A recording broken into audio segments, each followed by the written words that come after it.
Hey guys, welcome to Telangana ఇంటి రుచులు. ప్రతి రోజు లేవగానే అబ్బా ఈ రోజు ఏం కర్రీ చేయాలి, ఈ రోజు ఏం కర్రీ చేయాలని ప్రతి ఇంట్లో ఉంటుంది. మార్నింగ్ ఏ కర్రీ వండినా గానీ బాక్స్లలోకి సరిపోతుంది. మళ్ళీ ఈవినింగ్ కర్రీకి వచ్చేసేసరికి మళ్ళీ ఏం కర్రీ చేయాలని ఆలోచిస్తాము.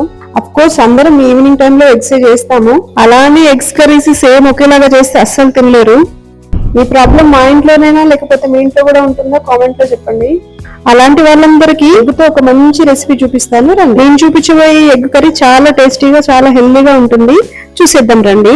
ఫస్ట్ అయితే ఒక 5 eggs తీసేసుకొని బాయిల్ చేసేసుకొని పక్కన పెట్టేసుకోవాలి. ఈ ఎగ్ కర్రీకి మెయిన్ ఇంగ్రీడియంట్ ఏంటి అంటే ఆనియన్స్ అని చెప్పొచ్చు. ఎక్కువ కట్ చేసుకోవాలి. పెద్దగా అయితే ఒక 4, చిన్నగా అయితే 6 or 7. వీడియోలో చూపిస్తున్నట్టు పొడవుగా కట్ చేసుకొని పక్కన పెట్టేసుకోవాలి. ఇవి ఇక 2-3 పచ్చిమిర్చి కూడా కట్ చేసుకొని పక్కన పెట్టేసుకోవాలి. ఇక మనం ముందుగానే ఉడకబెట్టుకున్న పొట్టు తీసుకున్న ఎగ్స్ ఉన్నాయి కదా, వీడియోలో చూపిస్తున్నట్టు ఇలా కాట్లు పెట్టేసుకొని పొడవుగా కట్ చేసుకొని ఎగ్ లో ఉండే ఎల్లోస్ మాత్రం పక్కన పెట్టుకోవాలి. అవేం కట్ చేయొద్దు. ఇష్టమైతే హాఫ్ కట్ చేసుకోండి, లేదంటే అట్లాగనే ఉంచేయండి, చూడడానికి బాగుంటుంది.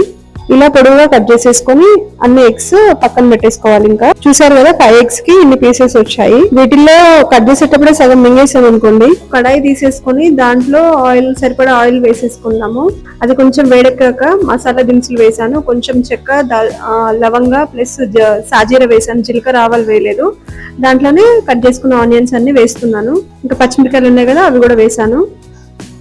కొంచెం వేయించుకోవాలి ఇవి రెడ్ కలర్ వచ్చే వరకు.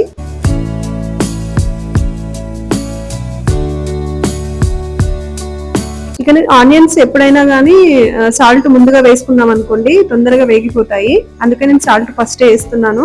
కొంచెం వేగాక పసుపు, 1 స్పూన్ అంత పసుపు తీసుకున్నాను. ఇంకా 1 స్పూను అల్లం వెల్లిగడ్డ తీసుకున్నాను. అవి 2 యాడ్ చేసుకొని బాగా మిక్స్ చేసుకొని కలుపుకోవాలి. ఇంకా దీంట్లోనే కొంచెం కరివేపాకు వేద్దాము. పెద్దగా అలాగే వేసేస్తే అసలు తినరు, తీసి పక్కన పెడతారు. అందుకే నేను ఏ కర్రీలో వేసినా గానీ కరివేపాకు ఇలా చిన్నగా కట్ చేసి వేస్తాను. అప్పుడైతే తీసి పక్కన పెట్టారు కదా, అలాగే తినేస్తారు. ఇంకా ఇది కూడా బాగా కొంచెం కలుపుకున్న తర్వాత మనం బాయిల్ చేసుకుని పక్కన పెట్టుకుని కట్ చేసుకున్నవి ఉన్నాయి కదా, అవి వేసేద్దాము. మరి వెజిటబుల్స్ ని కలిపేసినట్టు కలిపేయద్దు. ఇవి ఎగ్స్ కదా, స్మూత్ గా ఉంటాయి కదా, లైట్ గా కలుపుకున్నాము. అల్లం వెల్లుల్లి పేస్ట్ కొంచెం వేసాను, కానీ దీంట్లోకి సపరేట్ గా వెల్లుల్లి దంచేసుకొని వేసుకుంటే టేస్ట్ చాలా బాగుంటుంది. అందుకే ఒక 4-5 వెల్లుల్లి రెబ్బలు తీసుకొని మంచిగా దంచుకోవాలి. అంటే మరీ మెత్తగా అవసరం లేదు.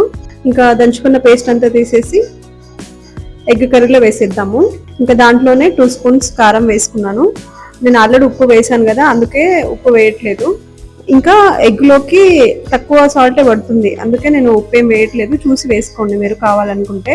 ఇదంతా మంచిగా కలుపుకోవాలి, కారం అంతా కలిసేలాగా పీసెస్ కి. ఆనియన్స్ అన్ని ముందుగానే వేగున్నాయి కదా, పెద్దగా వెయిట్ చేయాల్సిన అవసరం ఏం లేదు. ఎగ్స్ అన్ని బాయిల్ చేసి ఉన్నాయి అనుకోండి 2 minutes లో అయిపోతుంది కర్రీ. కొంచెం ధనియాల పొడి, కొంచెం గరం మసాలా, కొంచెం కస్తూరి మెతి పైన చల్లుకుంటే సరిపోతుంది. చూస్తున్నారు కదా వీడియోలో, ఎంత బాగా అనిపిస్తుంది కదా, తింటే కూడా అంతే టేస్టీగా ఉంటుంది. నాకు ఇలా ఎగ్స్ చూస్తేనే నోరు ఊరిపోతుంది. మామూలుగానే నాకు ఎగ్స్ అంటే ప్రాణము. ఎక్కడైనా ఫంక్షన్కి వెళ్తే నాన్ వెజ్ ఎన్ని కర్రీస్ ఉన్నా కానీ ఫస్ట్ అయితే నేను ఎగ్ సైడే చూస్తాను. ఎన్ని తింటానని చెప్పలేను, ఒక 4-5 అయినా ఈజీగా తినేస్తాను. అది కూడా ఎవరైనా చూస్తున్నారేమో మొహమాటానికి 4-5 తింటాను, కానీ ఒక 10 అయినా ఈజీగా తినేస్తాను. అంత ఇష్టం నాకు. ఎగ్స్ తో ఎన్ని వెరైటీస్ అయినా చేసేయచ్చు. చికెన్ అయినా ఎగ్ అయినా కానీ ఈజీ రెసిపీస్ కదా అవి. బ్యాచిలర్స్ అయినా చిన్నపిల్లలు అయినా కానీ ఈజీగా చేసుకోవచ్చు ఇలా కర్రీస్. నార్మల్ గానే నాన్ వెజ్ పిచ్చోళ్ళము. ఇంకా అన్ని నాన్ వెజ్ కర్రీస్లలో ఇంకా చికెన్, ఎగ్ అంటే ఇంకా ఎక్కువ ఇష్టం ఉంటుంది కదా అందరికి. ఇప్పుడైతే మన ఎగ్ కర్రీ రెడీ అయిపోయింది.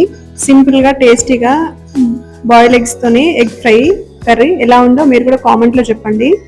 ఇంకా ఇప్పుడైతే ఈ కర్రీని మనం బౌల్లోకి తీసుకుందాము. చూస్తున్నారు కదా ఎలా ఉందో ఎగ్ బాయిల్ కర్రీ. కర్రీ అని చెప్పలేము, అలానే ఫ్రై అని చెప్పలేము, బట్ టేస్ట్ మాత్రం సూపర్, వేరే లెవెల్లో ఉంటుంది. మీరు కూడా ట్రై చేయండి. ఊరికే డైలీ రొటీన్ గా ఎగ్ ఫ్రై చేయడం కన్నా ఇలా బాయిల్డ్ ఎగ్స్ తో ఫ్రై చేసేసుకుంటే చాలా టేస్టీగా ఉంటుంది. పిల్లలు కూడా ఒక్క మెతుకు కూడా మీల్చకుండా తినేస్తారు, అంత టేస్టీగా ఉంటుంది. బుక్కకు ఒక పీస్ తగులుతుంటే ఇంకా టేస్టీగా ఉంటుంది. నేను చేసిన ఈ బాయిల్డ్ ఎగ్ ఫ్రై మీకు నచ్చినట్లయితే లైక్ చేయడం మాత్రం మర్చిపోకండి.